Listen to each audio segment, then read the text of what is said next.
이번 영상은요, 부동산 시장론 관련되는 기출문제 풀이를 해보도록 하겠습니다. 시장론은 이렇게 크게 세 개로 나눠 보시면 됩니다. 첫 번째는 순수 시장 파트가 있고요.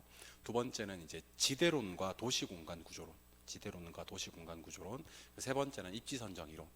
입지선정 이론은 따로 보실 필요가 좀 있을 것 같고, 부동산 시장론 따로 한번 보실 필요가 있을 것 같고, 지대론하고 도시공간 구조론은 같이 보셔도 될 것 같습니다.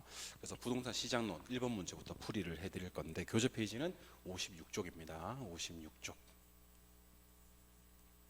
자, 그러면 시장론 기출문제 한번 풀어볼 건데, 우리 앞에서 이런 얘기 한 적이 있습니다. 자, 부동산은요, 수요 공급 모두입니다.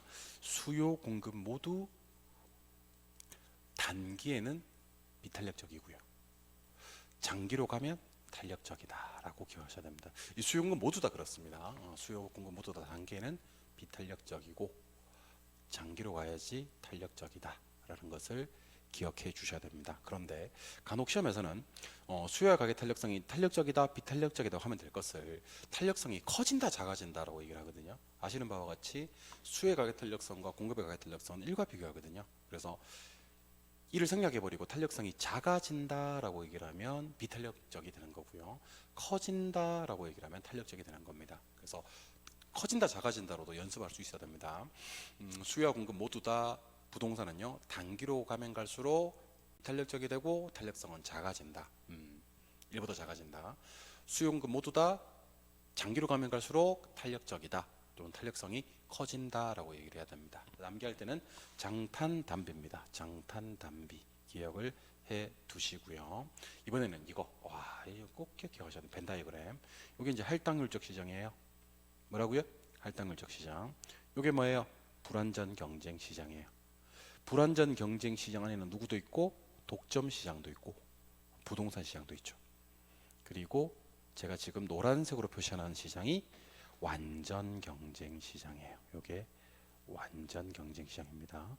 그래서 완전 경쟁 시장은 어디에 속해 있냐면, 완전 경쟁 시장은 할당 효율적 시장에 속해 있는 거예요. 그래서 완전한 무조건 할당입니까? 그럼 이건 돼요. 할당이 반드시 완전히 되는 것은 아니에요. 불완전한 할당이 돼야 안 돼요? 가능해요. 이 지문 꼭 기억하셔야 됩니다. 불완전한 경쟁 시장도, 독점 시장도, 부동산 시장도 얼마든지 할당 효율적 시장이 될 수 있다. 한 번 더. 완전은 무조건 할당, 오케이. 할당이 싹 다 완전, 그건 아님. 불완전, 독점, 부동산 할당이 될 수 있다. 기억하시고요. 혹시 기억나실지 모르겠지만 한 번 더 정리를 하면, 우리 시장 실패라는 표현이 있거든요. 시장 실패가 뭡니까? 그러면 시장이 자원 배분을 효율적으로 달성하지 못하는 상황을 시장 실패라 그래요. 시장 실패 원인은 보통 한 4가지 정도를 꼽는데, 첫 번째는 불완전한 경쟁일 때 시장이 실패한다 그래요. 즉 판매자, 구매자 소수고 판매되는 상품이 이질적일 때, 특히 판매자가 소수인 시장은 독과점 시장이라 그래요. 두 번째는 외부 효과가 시장을 실패시켜요. 무슨 효과? 외부 효과. 세 번째는 공공재하고 무임승차 문제. 공공재하고 무임승차 문제도 대표적인 시장 실패의 원인입니다. 마지막 네 번째, 정보가, 이거 기억하셔야 됩니다. 부동산 시장처럼 정보가 비대칭적인 시장, 즉 어떤 사람들은 정보를 많이 알고 있고 어떤 사람들은 정보를 적게 알고 있는 구조, 정보가 비대칭적인 구조에서 시장이 실패하는 겁니다. 그래서 시장 실패 원인은요, 불완전한 경쟁, 판매자, 구매자 소수, 판매되는 물건 이질적일 때. 외부 효과는 사실 정의 외부 효과, 부의 외부 효과 둘 다 시장을 실패시킵니다. 공공재나 무임승차 문제도 시장을 실패시키고요, 정보가 비대칭적일 때도 시장이 실패한다. 시장 실패 원인까지를 기억해 주시면 좋을 것 같습니다. 정리하면 세 가지는 꼭 기억하셔야 됩니다. 수요 공급 모두 다 단기일 때는 비탄력, 장기일 때는 탄력. 장탄, 단비 기억하시기 바랍니다. 장기일 때는 탄력적이니까 커져요. 단기일 때는 탄력성이 비탄력적이니까 작아져요. 커진다, 작아진다라는 표현까지도 기억을 하셔야 됩니다. 이를 생략해 버립니다.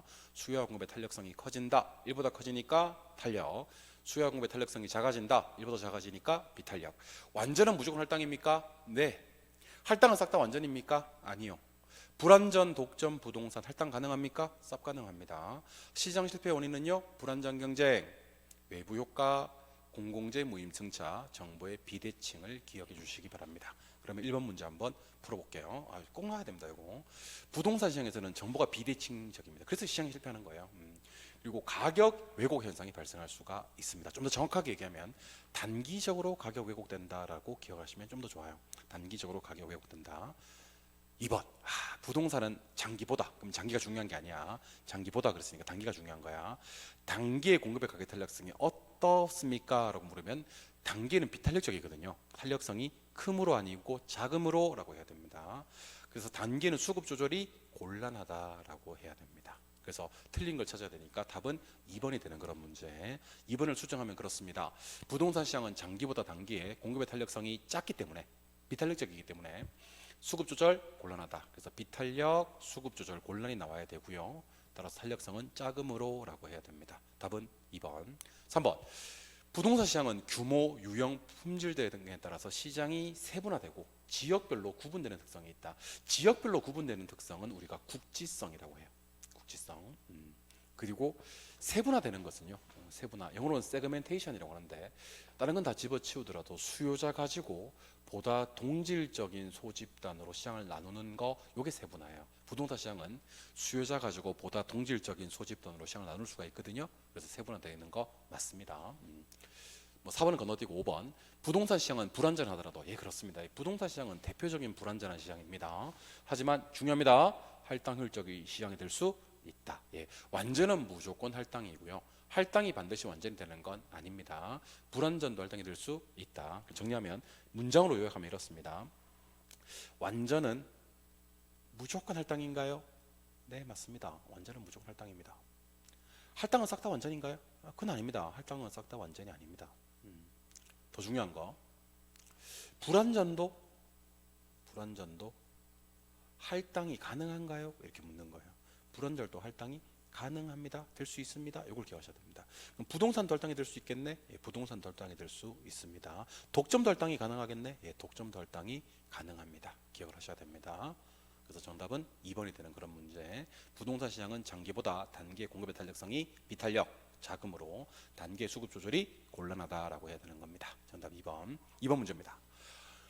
부동산 시장에 대한 설명이다. 틀린 것을 찾아라 그랬는데 준강성효율적 시장에서는 공표된 거. 자, 공표된 것은 일단 과거 정보하고 현재 정보까지로 보는 게 옳습니다.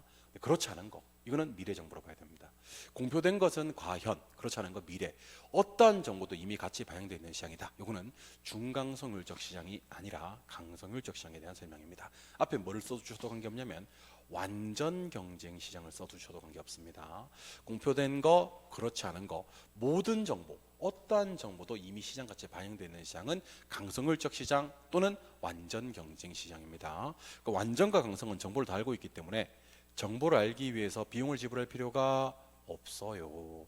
우선 정보가 없기 때문에 초과 이윤이 없어요. 하지만 정상이윤 정도는 존재할 수 있습니까? 라고 물으면 정상이윤은 존재할 수가 있습니다. 그래서 공표된 것은 그렇지 않은 것이건 어떠한 정보가 다 반영되어 있는 시장이에요. 그러면 효율적 시장에서는 강성이고요. 완전 불안전 물었을 때는 완전이고요. 정보 비용 초과 이윤은 없지만 정상이윤은 존재를 하는 시장이다. 이렇게 보시면 됩니다. 2번. 부동산 시장에서 정보가 비대칭적이다. 아까 말씀드렸죠. 이거 표현 그대로 기억하셔야 됩니다. 정보가 비대칭적이기 때문에 부동산 시장에서는 가격 왜곡이 발생할 수가 있고요. 좀 더 정확하게 얘기하면 단기적으로 가격 왜곡이라고 하셔야 되는 겁니다. 3번 앞에다가 크게 써놓으실래요? 이게 그 유명한 더덜 문제입니다. 더덜. 자, 우리 앞에서 가격이 이렇게 변하면 가격이 더 변한다. 가격이 이렇게 변하면 가격이 덜 변한다. 양이 이렇게 변하면 양이 더 변한다. 양이 이렇게 변하면 양이 덜 변한다. 기억나십니까? 탄력적일수록 기울기가 완만하기 때문에 가격이 덜 변한다 그랬어요. 양은 더 변하지만 비탄력적일수록 기울기가 가파르기 때문에 가격이 더 변한다. 양은 덜 변한다 그랬던 기억 나셔야 됩니다. 그래서 부동산 시장에서 공급이 증가한대요. 공급이 증가하면 가격은 하락하거든요. 근데 수의 가격 탄력성이 또 나와서 작을수록 이 비탄력적이야. 수의 가격 탄력성을 1과 비교하거든. 비탄력적일수록 기울기는 가파릅니다. 가파릅니다. 그러면 가격이 하락하긴 할 건데 가격 하락폭, 가격 변동폭은 어떻습니까? 그러면 커진다라고 해야 됩니다. 비탄력적이면 가격의 변동폭이 커진다. 가격이 더 변한다라고 하는 겁니다. 3번 지문 더덜 문제니까 기억을 하셔야 됩니다. 4번 일반적으로 부동산은 일반 지역에 비해서 거래 비용 많이 들 거고요.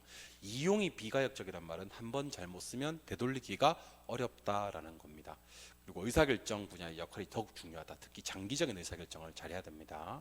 부동산은 법적 규제가 과다하거든요. 공사법상 제약이 존재하며 당연히 가격 변동에 영향을 미치고 단기에는 가격 왜곡 현상이 발생할 수 있다라는 것도 아까 했던 거니까 기억을 꼭 해주셨으면 좋겠습니다. 그래서 여기서는 준강성효율적 시장과 강성효율적 시장을 구분할 수 있느냐 하는 문제예요. 공표된 것까지만 반영되는 건 준강성이 맞지만 공표된 것과 그렇지 않은 것 어떤 것이든 다 반영되어 있는 시장은 강성 또는 완전이라고 해야 됩니다.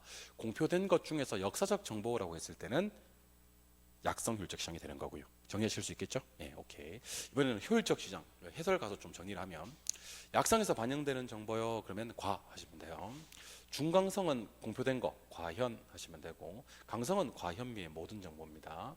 정상이윤은 약성에서 과 하면 정상이윤, 중강성에서 과현 하면 정상이윤, 강성에서 모든 정보 하면 정상이윤인데 초과는 얻고 싶어요. 약성에서는 초과 얻으려면 과로는 안 되고 현미로만 가능합니다. 중강성에서 초과 얻으려면 미 알아야지만 초과는 가능합니다. 하지만 강성은 정보를 다 알고 있기 때문에 어떠한 경우에도 초과인 얻을 수가 없는 그런 시장입니다. 초과인 자체가 존재하지 않는 시장이 바로 강성효율적 시장이다 하는 것까지를 기억해 주셔야 됩니다. 그래서 강성과 완전은 정보 비용 없고 정상이윤 있고 초과이윤이 없는 시장입니다. 정보 비용과 초과이윤은 없지만 정상이윤은 존재하는 시장이다. 기억하시기 바랍니다. 시험이 조금 어렵게 나오면 3번 문제처럼 나오는데 3번 문제는 제가 문제 좀 빨리 푸는 방법을 좀 알려드리겠습니다. 자, 지금 밑줄 한번 쭉쭉 그어볼게요. 초과는 얻을 수 없다. 초과는 얻을 수 없다. 초과는 얻을 수 없다. 여러분들 초과이윤을 못 얻는다는 말과 유사한 단어를 알려드리겠습니다. 완전히 똑같은 단어는 아닌데 유사한 단어가 정상이윤은 얻어진다라는 말로 바꿔주시면 좋을 것 같아요. 초과이윤 못 얻는다로 풀지 말고 정상이윤 얻는다라고 풀면 조금 더 빠르게 풀 수 있습니다. 그럼 정리를 하면 약성에서 초과이윤 못 얻고 정상이윤 얻으려면 뭐요? 그러면 과 하시면 돼요. 중강성에서 초과이윤 못 얻고 정상이윤 얻으려면요, 그러면 과현 하시면 돼요. 강성에서는요, 과현미 해야 과현미 해야지 초과이윤 못 얻고 정상이윤만 얻는 겁니다. 약성에서는 정상이윤 얻으려면 기역 과 해야 됩니다. 중강성에서는 과현 기역 니은 해야 됩니다. 강성에서는 과현미 다 해도 공표되지 않은 정보가 미래 정보예요. 공표된 정보가 현재 정보고요. 공표된 정보 중에서 과거 정보, 이거는 과거 정보가 되겠죠. 그래서 약성에서 초과이윤 못 얻고 정상이윤 얻는 방법은 과 기억이고요. 중강성에서 초과이윤 못 얻고 정상이윤 얻는 방법은 그러면 과현. 답 나왔고요. 강성에서 초과이윤 못 얻고 정상이윤 얻는 방법은요, 과현미 하시면 됩니다. 그래서 여러분들 답은 2번인데 이 문제는요, 초과이윤을 자 보세요. 초과이윤을 얻을 수가 없다 그랬잖아요, 그죠? 이렇게 해석하지 마시고 비슷한 단어 정상이윤은 얻어져요 라고 바꿔서 문제를 푸시면 조금 더 쉽게 푼다는 얘기입니다. 초과이윤 못 얻고 정상이윤만 얻는다 라고 기억을 하시면 좋다는 얘기입니다. 완전히 똑같은 말은 사실 아닌데 그래도 초과이윤 못 얻어요 이 표현을 시험장에 가셔서 정상이윤은 얻어요로 바꾸는 것은 크게 무리는 없습니다. 그래서 약성에서 정상이윤 얻고 초과이윤 못 얻는 방법은요, 그러면 과. 중강성에서 정상이 얻는 방법은요, 그러면 과현. 강성에서 정상이 얻고 싶으면요, 과현미. 그래서 밑에 과현, 과현미를 찾으시면 되는 그런 문제입니다. 어렵진 않죠? 네, 오케이. 답은 2번입니다. 해석을 그렇게 하시면 쉽게 풀 수가 있다 그런 얘기입니다. 4번으로 가도록 하겠습니다. 자, 주택 시장에서 시장 세분화에 관한 설명인데 옳은 것을 찾아라 그랬습니다. 여러분들 우리 저 뒤에 가시면 시장 세분화를 배우시게 되는데 어디서 배우시게 되냐면 그 부동산 마케팅 가시면 배우시게 됩니다. 부동산 마케팅은 시장 점유 마케팅이라는 게 있고요. 고객 점유 마케팅이라는 게 있어요. 그리고 이제 관계 마케팅이라는 게 있거든요.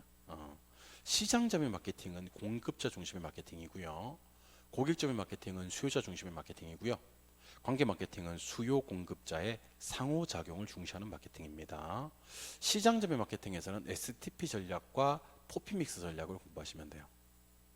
고객 점유 마케팅은 아이다라고 기억하시면 돼요. 아이다 이렇게. 관계 마케팅은 브랜드 마케팅이 되거든요. 근데 오늘은 여기서는 이것만 좀 한번 해보려고 그래요. STP 전략. STP 전략은 STP 전략을 얘기하는 건데요. 세그멘테이션. 그 다음에 타겟. 그리고 포지셔닝. 세그멘테이션은 시장을 세분화하는 거예요. 타겟은 표적을 잡는 거고요. 포지셔닝은 포지셔닝 그대로 해석하기도 하고 시장 차별화 전략이다라고 부르기도 합니다. 이걸 이름하여 세표차라 그래요. 그럼 시장 세분화, 다른 건 다 까먹어도요. 수요자를 가지고 보다 동질적인 소집단으로 시장을 구분하는 것이다 하시면 됩니다. 자, 제가 이렇게 얘기한 적이 있습니다. 전국에 있는 부동산 시장을 서울, 부산, 광주 이렇게 구분하는 거예요. 서울을 송파, 서초, 강남 이렇게 구분하는 겁니다. 송파를 잠실, 가락, 방이 이렇게 구분하는 겁니다. 잠실을 잠실 1동, 2동, 3동 이렇게 구분하는 겁니다. 자, 전국에 있는 부동산들은 너무나도 이질적이겠지만 서울 하는 순간 한 단계 비슷해지고요. 서울 송파 더 비슷해지고요. 서울 송파 잠실 더 비슷해지고요. 서울 송파 잠실 3동 하는 순간 같은 평대 아파트들은 거의 비슷해집니다. 시장을 수요자 가지고 한 단계씩 세분하면 세분할수록 시장의 성질은 동질화됩니다. 다른 건 다 집어치우더라도 시장 세분화는요, 수요자를 가지고 보다 동질적인 소집단으로 시장을 나눠가는 거 이 정도는 알고 계셔야 됩니다. 타겟은 그 중에서 표적을 잡는 거예요. 표적. 포지셔닝은 차별화 전략. 동일한 표적 시장을 갖는 다양한 공급 경쟁자들 사이에서 내 제품을 어떻게 위치시킬 것이냐, 고객 인식 속에 내 제품을 어떻게 각인시킬 것이냐를 고민하는 노력을 차별화 전략이라 그래요. 그래서 적어도 우리 수요자 갖고 보다 동질적인 소집단으로 시장을 나누는 세그멘테이션 세분화와 세분화된 시장 중 가장 자신 있는 집단을 찾아내는 표적이랑 동일한 표적 시장을 갖는 다양한 공급 경쟁자들 사이에서 내 제품을 어떻게 위치시킬 것인가, 고객 인식 속에 내 제품을 어떻게 각인시킬 것인가를 고민하는 차별화 전략 정도는 알고 계셔야 된다는 얘기입니다. 이해하셨죠? 구분해서 한번 정리를 하시기 바랍니다. 그래서 세분화는 다른 건 다 집어치우더라도 수요자 가지고 보다 동질적인 소집단으로 시장을 구분해 가는 것, 요게 시장의 세분화. 영어로는 세그멘테이션, 정의는 수요자 동질, 요 표현은 꼭 기억하셔야 됩니다. 시장 세분화의 정의, 정답은 2번이 되는 그런 문제가 됩니다. 크게 어렵지 않게 확인하실 수 있어야 합니다. 이번에는 5번 문제로 가도록 할게요. 부동산 시장의 효율성에 대한 설명이다. 틀린 것을 찾아라 그랬습니다. 1번. 효율적 시장에서 가장 중요한 글자는 요 네 글자입니다. 지체 없이. 자, 정보란 놈이 지체 없이 부동산 가치에 반영되는 것을 효율적 시장이라고 합니다. 2번. 아까는 틀리게 나왔었는데 공표된 정보는 물론이고, 그렇지, 공표되지 않은 정보, 아직 공표되지 않은 정보까지도, 공표된 정보의 과현까지 나오고요. 공표되지 않은 정보의 미가 나옵니다. 어떠한 정보도 이미 가치에 반영되어 있기 때문에 초과에는 얻을 수가 없는 시장, 정상인밖에 못 얻는 시장이 바로 강성효율적 시장입니다. 그래서 아까도 소개해드렸습니다만은 초과에는 얻을 수 없다는 표현하고 정상이윤까지는 얻는다라는 표현하고는 동의어처럼 기억하셔도 관계없습니다. 문제 푸실 때 이건 맞습니다. 그리고 완전 경쟁 시장의 가장 부합되는 효율적 시장이요, 그러면 강성 효율적 시장이 됩니다. 4번하고 5번하고를 좀 묶어두시고요. 여러분들 일단 여기서 현재 가치에 대한이란 말은 앞으로 효율적 시장에 나오더라도 무시하셔도 됩니다. 가로로 묶어버리세요. 그러면 자 보세요. 여기 약성이죠? 여기는 중강성이에요. 오케이. 약성에서 과거의 역사적 자료를 분석하는 경우가 있고 중강성에서 기본적 분석을 하는 경우가 있습니다. 기본적 분석이 과거, 현재 정보까지 분석하는 거예요. 과거, 현재 정보까지. 자, 그러면 중강성에서 과거, 현재, 기술적 분석은 과거까지예요. 기본적 분석은 과거, 현재. 그러면 초과에 얻을 수가 없어요. 정상인밖에 못 얻어요. 맞습니다. 중강성에서 정상에 넣는 방법은 과현까지예요. 미래 알아야지 초과 얻을 수 있습니다. 근데 4번은 약성에서 과거 역사적 자료를 분석해가지고 여기 보니까 정상이윤을 초과하는 이윤 획득할 수 있다 그랬는데 그거 안 돼요. 약성에서 초과에 얻으려면요, 현재나 미래 정보를 알아야 됩니다. 과거의 역사적 자료를 분석해가지고는 초과에 얻을 수가 없다라고 해야 됩니다. 그래서 4번 끝날 때도 초과에 획득할 수 없다, 5번 끝날 때도 초과에 획득할 수 없다. 즉 한마디로 표현하면 뭐밖에 못 얻는다? 정상이윤밖에 못 얻는다. 자, 문제 푸실 때 초과이윤 못 얻는다라는 표현과 정상이윤이 얻어진다라는 표현은 동의어처럼 기억하시면 좀 더 쉽다 그랬습니다. 약성에서 과 했습니다. 기술적 분석. 그럴 때는 정상이윤밖에 못 얻습니다. 중강성에서 과현 했습니다. 정상이윤밖에 못 얻습니다. 초과 못 얻어요. 강성에서 과연 미 했습니다. 정상이윤밖에 못 얻습니다. 초과 얻을 수가 없다. 근데 4번은 지금 현재 가치에 대한이란 말은 없애는 거야. 분석 앞에 있는 말이 중요한 거야. 약성에서 과 분석했대요. 역사적 자료. 그래서는 정상이윤밖에 못 얻지 초과에 얻을 수는 없다. 이렇게 얘기하시는 겁니다. 이해하셨죠? 답은 4번이 되는 그런 문제. 이 문제는 현재 가치의 대안이란 말을 삭제시켜 주시고 문제를 푸시면 좋겠다 하는 얘기를 드려보고요. 6번으로 갑니다. 부동산 시장에 대한 설명이다. 틀린 것을 찾아라 그랬는데 너무 많이 나옵니다. 여러분들 너무 많이 나와도 너무 많이 나옵니다. 자, 불안전한 시장도 얼마든지 할당률적 시장이 이루어질 수 있다는 겁니다. 부동산도 할당이 될 수 있고요. 독점 시장도 할당이 될 수 있습니다. 초과이면 못 얻으면 그 어떤 시장도 할당률적 시장이 될 수 있다는 것을 기억하셔야 됩니다. 자, 이번에는 부동산 시장을 불안전하게 만드는 원인은 딱 4개 있습니다. 판매자, 구매자, 소수, 판매되는 상품, 이질, 진입가 태거, 곤란. 특히 정보가 불안전한 정보일 때 시장이 실패하거든요. 특히 진입 태거가 곤란한 것들은요, 시장을 불안전하게 만드는 대표적인 원인입니다. 그래서 여기 보니까 진입 장벽이 존재한다라는 것은 진입과 태거의 곤란을 얘기하는 거거든요. 대표적인 불안전을 만드는 게 원인이 됩니다. 부동산 시장의 분화 현상은 부분 시장별로 시장의 불균형을 초래한다. 부분 시장별로 불균형을 초래한다는 것은 지역 간 불균형을 얘기하는 거고, 이런 것을 갖다 우리는 국지성이라고 그래요. 지역 간 국지성이 있는 이유, 그러면 여러분들은 부동성 때문이다 라고 얘기를 해야 됩니다. 일반적인 수급 조절 곤란은 부증성 때문인데, 부분 시장 간, 지역 간 수급의 불균형은요, 부구동성, 국지성입니다. 강성률적 시장에서도 정보를 이용해서 초과 얻을 수가 있다라고 했는데, 그렇지 않습니다, 여러분들.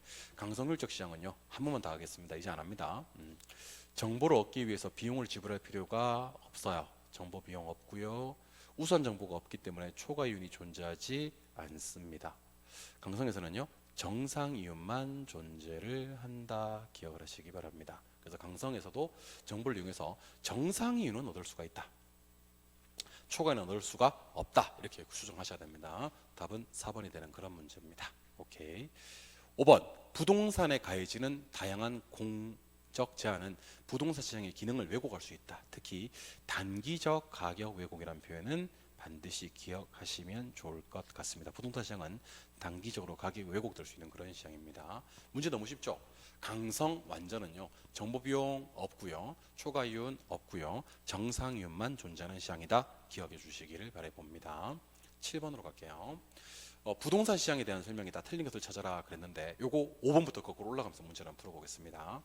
자, 부동산 시장이 뭐하지만, 불안전하지만 할당이 될 수는 있다. 오케이.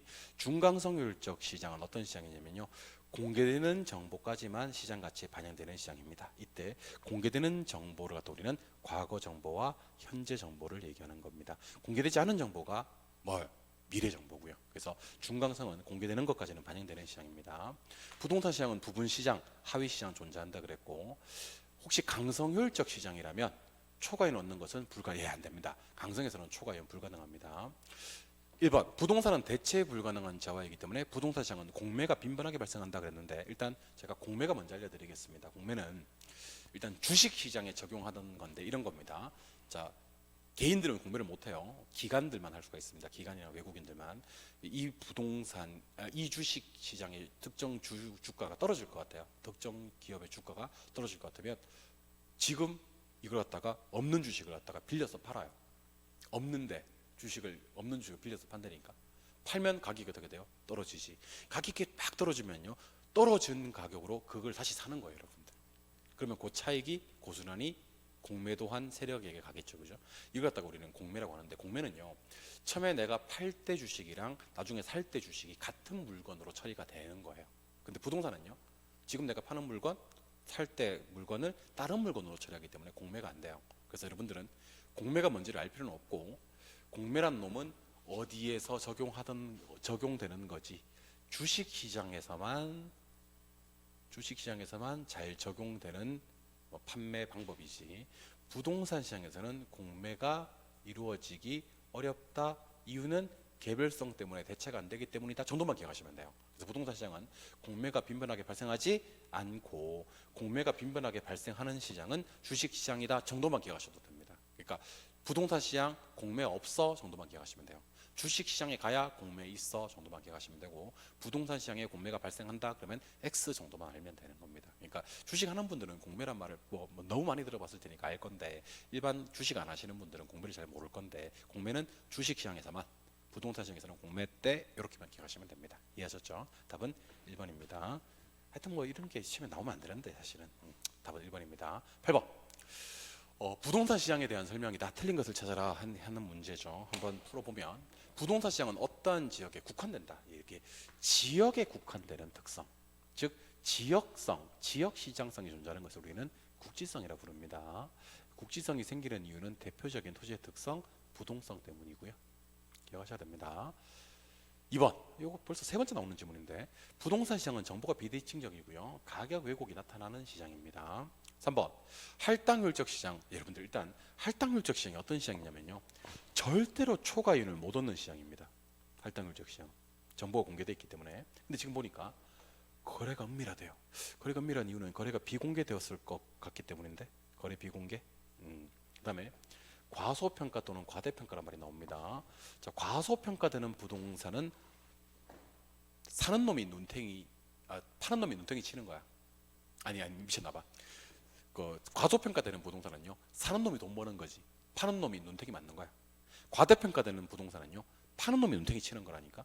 그러면 지금 보고 계시는 거래가 은밀하게 이루어지고요, 과소 또는 과대평가되는 부동산이 존재하면 분명히 초과인이 존재한단 말이지. 근데 할당률적 시장에서는 초과인이 없다 그랬잖아, 그지? 그래서 이 시장은 초과인이 존재하지 않는 할당률적 시장에 대한 설명이 아니라 부동산 시장에 대한 설명입니다.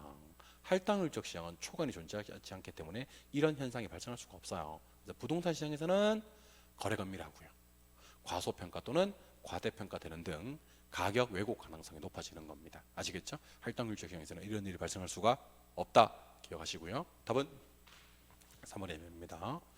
부동산 거래 비용이 증가되면 수요자 공급자의 진출입을 제약할 수 있어서 불안전한 경쟁 요인이 될 수가 있습니다. 불안전한 경쟁 요인이 판매자, 구매자 소수, 판매되는 물건 이질, 진입가 태거 곤란, 정보가 불안전한 정보 했던 거 기억나시죠? 그래서 진출입이 제약되면요, 진입과 태거가 곤란하기 때문에 시장이 불안전하게 됩니다. 개별성은 3B가 나와야 됩니다. 3B. 거래가 비공개되고요, 상품이 비표준적이고요, 시장이 비조직적입니다. 이 3B는요 전부 다 무슨 성 때문이냐면 토지의 특성, 개별성 때문이에요. 개별성 때문에. 그래서 개별성의 특성은 부동산 상품을 표준화를 어렵게 한다. 이게 이제 비표준화를 얘기하는 겁니다.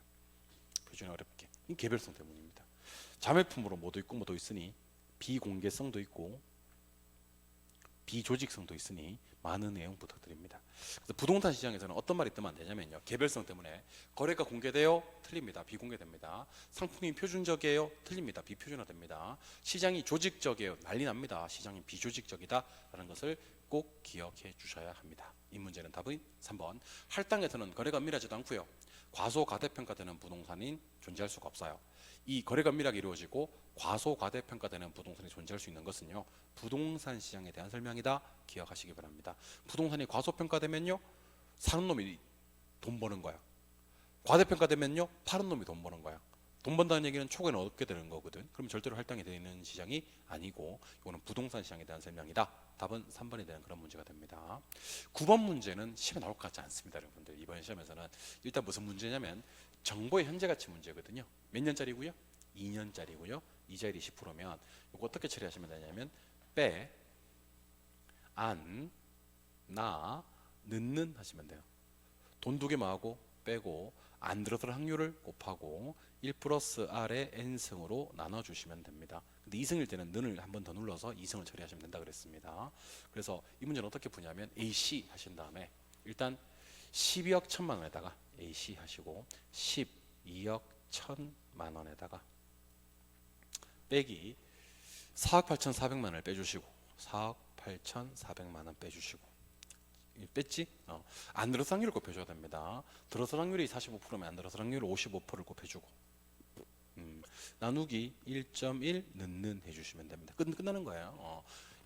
빼, 안, 나 빼고 안 들어설 확률 곱하고 1 플러스 R N승으로 나눠주고 2년이면 는 한 번 더 눌러서 1 플러스 R N승을 계산하시면 되고 이 계산은 카시오 계산기를 제외한 일반 계산기들로만 계산하셔야 됩니다. 빼, 안, 나, 는는 빼, 안, 나, 는는 돈 두 개 빼고 안 들어설 확률 곱하고 1 플러스 R N승으로 나눠준다 하고 는는 하시면 2승 처리하실 수 있습니다. 굳이 나누기 1.1 나누기 1.1 하면 더 할 필요 없다는 얘기지. 는는 3년짜리는 빼앗나 는는 이렇게 하시면 되겠죠. 오케이. 그래서 답은 그러면 9번 문제 정답은 3억 3천만 원, 3번이 되는 그런 문제가 됩니다. 쉽게 풀 수 있어야 되고요. 하나만 더 풀어볼까요? 10번 문제. 지하철 역사가 들어선다는 개발 정보가 있을 때 최대한 지불할 수 있는 정보 현재 가치를 구하라. 얘는 몇 년짜리야? 1년짜리죠.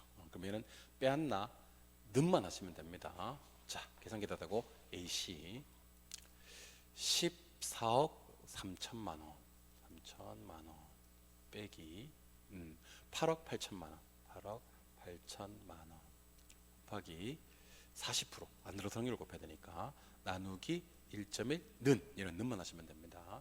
그러면 계산기에 2억이 찍힐 겁니다. 답은 3번이 되는 그런 문제.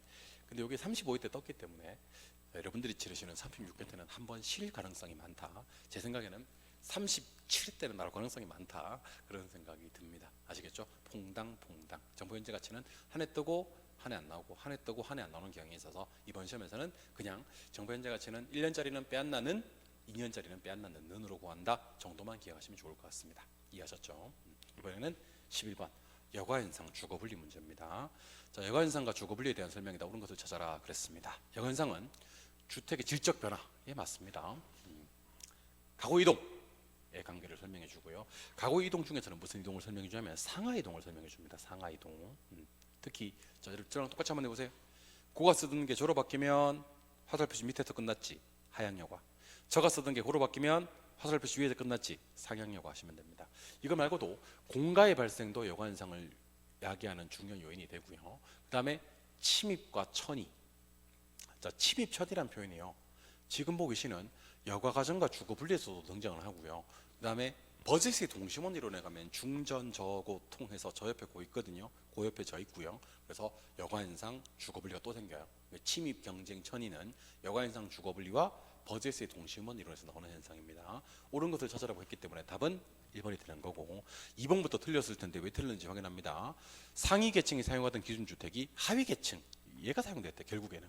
그러면 이거는 상향여가 아니고 하향여가라고 해야 되고요. 공가의 발생 방금 설명드렸죠. 주거의 이동과 직접적인 관계가 있다라고 해야 됩니다. 주거 분리는 소득과 무관하게 주거지역이 지리적으로 나뉘는 현상이 아니고 고소득층의 주거지역과 저소득층의 주거지역이 서로 분리되는 현상이니까 소득과 유관합니다. 소득과 밀접한 관련이 있는 겁니다. 고의 주거지역과 저의 주거지역이 분리되는 게 주거 분리니까 소득과 관련이 있다 기억하셔야 되고요. 저급이 수선되거나 재개발되어서 결국 상위계층 상위계층 사용으로 전환되는 것은 상향여가라고 해야 됩니다. 아직까지도 고가 쓰던 게 저로 바뀌는 하향여가와 저가 쓰던 게 고로 바뀌는 상향여가를 구분하지 못하시면 많이 곤란합니다. 아시겠죠? 기억을 하셔야 됩니다. 12번 문제로 가도록 하겠습니다. 12번 문제. 주택의 여고 과정에 대한 설명과 주거 분리에 대한 설명이다. 틀린 것을 찾아라 그랬습니다. 여러분들 우리 요거 기억하셔야 됩니다. 자, 고유번호 1번, 2번, 3번, 4번입니다. 자, 첫 번째는 저가주택의 수요가요. 저가주택의 수요가 증가되어 버리면 주택들이 하향여가가 됩니다. 결국 저가주택 공급은 증가하게 됩니다. 그래서 저랑 이렇게 했던 거 기억나시죠? 무슨 주택의 수요가 무엇하면 무슨 여가 되어서 공급량이 어떻게 됩니까? 모르면 저가 증가, 하향 증가, 저가 증가, 하향 증가, 저가 증가, 하향 증가, 저가 증가, 하향 증가, 저가 증가, 하향 증가로 기억하셔야 됩니다. 그래서 어떤 주택의 수요가 저가 주택의 수요가 무엇하면 증가되면 무슨 여가 되어서 하향여가 되어서 결국 저가 주택 공급은 증가하게 된다. 저가 주택의 수요가 증가되면 하향여가 되어서 결국 저가 주택 공급은 증가하게 된다. 저가 증가, 하향 증가, 저가 증가, 하향 증가로 기억하셔야 됩니다. 그래서 여기서는 하향여가 됐대요. 그러면 앞에 생략되어 있는 말이 저가주택의 수요가 증가했겠네라는 생각을 하셔야 되는 겁니다. 그래서 저가주택의 수요가 1번 증가되어서 2번 하향여가 되면 3번 저가주택 공급은 어떻게 됩니까? 그러면 공급은 증가하게 됩니다. 저가주택의 수요가 증가되어서 하향여가 되고 나면 저가주택 공급은 증가하게 된다. 저가 증가, 하향 증가로 기억을 하시기 바랍니다. 답은 1번. 적급주택이 재개발되어서 고소득층 가구로 전환되면요, 이거 상향여가 맞습니다. 침입과 천이 현상은 주거 입지를 변화시키는 가장 중요한 원인 중에 하나입니다. 4번은 문제가 살짝 잘못됐는데 고급이라고 좀 써놓으시면 좋겠습니다. 자, 고급 주택의 개량 비용이 더 크대요. 계량 비용이 가치 상승보다 더 크면 하향여가 됩니다. 그래서 여러분들은 요거 꼭 기억하자 그랬습니다. 시험이 진짜 많이 나오는 거고 이번 4월 5일 평가사 시험에 또 나왔습니다. 고급 주택에서는요. 고급 주택에서는 계량 비용이 커야 됩니다. 계량 비용이 커서 낡게 되면 하향여가가 되고요. 혹시 저급 주택 지역에서는 가치 상승분이 가야 됩니다. 가치 상승분이 크면 재건축되어서 상향여가가 되는 겁니다. 고급 주택 계량 비용 클 때 하향여가, 저급 주택 가치 상승분 클 때 상향여가를 기억해 주시기 바랍니다. 고급 주택에서 계량 비용이 크면 하향여가 되는 거 맞습니다. 사람들이 고소득층 가구로 정예배비 효과는 자꾸 추구하려고 하더래요. 부예배비 효과는 자꾸 회피하려고 하더래요. 그래서 주거 분리가 야기되는 거 맞습니다. 이 문제 답은 2번. 저가주택의 수요가 증가해서 하향여가 되고 나면 결국 저가주택 공급은 증가하게 된다. 저가 증가, 하향 증가로 기억해 주시기 바랍니다. 답은 1번. 13번. 주거 분리에 대한 설명인데 틀린 것을 찾아라 그랬습니다. 자, 고소득층 주거지역과 저소득층의 주거지역이 서로 분리되는 거 주거 분리 맞습니다. 그래서 소득과 유관하다 그랬잖아요. 고소득층 주거지와 저소득층 주거지가 분리되는 거고요. 자, 경계가 있나 봐요. 경계 부근에 저소득층 주택 경계 쪽으로 가면 갈수록 할증됩니다. 경계가 있는데 고소득층 주택은 경계 쪽으로 가면 갈수록 할인됩니다. 주어를 잘 찾으셔야 됩니다. 경계 부근의 저소득층은 할증, 고소득층은 할인되어서 그래야 된다. 답은 2번입니다. 그래서 경계 쪽으로 가는 것을 고소득층들은 싫어합니다. 할인되니까. 경계 쪽으로 가는 것은 저소득층들은 좋아합니다. 할증되니까. 바뀌었네요. 답은 2번. 저소득층은 다른 요인이 동일할 때 정예외부 효과를 누리고자 고소득층 가까이 거주하려고 한다. 왜 가까이 거주하려고 하냐면 정예외부 효과를 추구하려고 하고요. 가까이 가면 갈수록 할증되니까요. 아까 했었죠. 고소득층의 주거지역과 저소득층의 주거지역 인접해 있을 때는요.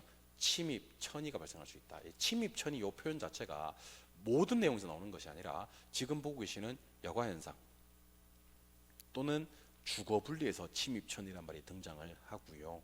그 다음에 버제스의 동심원 이론, 선형 이론에서는 안 나옵니다. 동심원 이론에서 침입, 경쟁, 천이란 말이 등장합니다. 딱 두 군데서 나오니까 기억을 하시고, 이 주거분리 현상은 이 표현도 별거 아닌데 많이 나옵니다.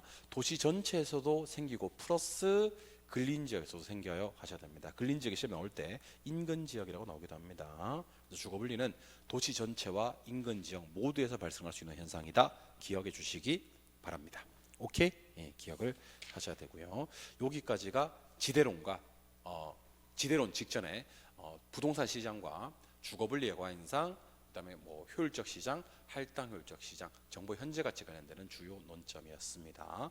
이렇게 해서 마무리 짓고 입지 및 공간 구조론. 요거는 크게 이제 그 두 가지를 공부하시면 좋습니다. 나누어서 하나는 이제 지대론하고요. 지대론하고 도시 공간 구조론. 도시 공간 구조론. 요거 초초 요약 강의 꼭 보고 오세요. 지대론 7분, 도시 공간 구조 이론 4분을 공부하실 거고요. 입지 선정 이론. 입지 선정 이론은 5분, 2분에서 7분을 공부하실 겁니다. 서비스업 입지론에 5분. 공업 입지론에 2분. 정리를 하면 지대론은 파레토의 경제지대, 마샬의 준지대, 리카도의 차익지대, 마르크스의 절대지대, 티넨의 위치지대, 알론소의 입찰지대, 헤이그의 마찰 비용 이론, 이렇게 7개를 공부하게 될 거고요. 도시 공간 구조론은 학자는 4분이지만 이론은 3개예요. 버제스의 동심원 이론, 호이트의 선형 이론, 해리스와 울만의 다핵심 이론, 이렇게 해서 4분, 이론은 3개.